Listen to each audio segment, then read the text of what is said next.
So many different ways to go about simplifying these terms with the exponents in it.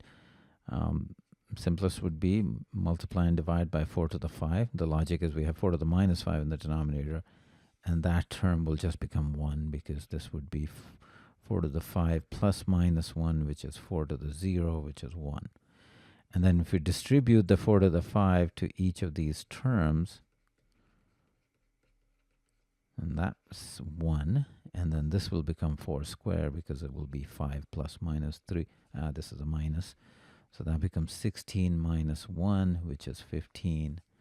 Choice C.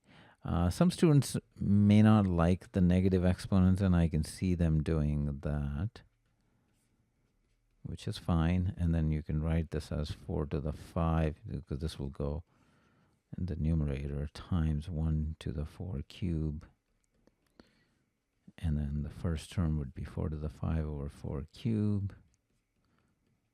And that becomes 4 square, and then minus 1. So you'll eventually get to 15. So depending on what you're comfortable, clearly with this question, what they're banking on, maybe students doing, okay, but the first, this is minus 5.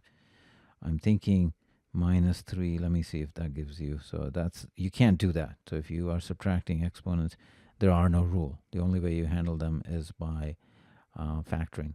So if you did this, you would get 4 to the 2. Actually, this is not in the answer choices, so I don't know, maybe so maybe they're expecting people to turn this into 4 to the minus 8 over 4 to the minus 5. This will become 4 to the minus 3, which is 1 over 4/3. And that's why probably that is answer choice A. That's the trap. And that's generally how they generate the answer choices if you make the most common mistakes. So kind of watch out for that. Always factor if you're adding or subtracting exponents. So to summarize, the answer is C.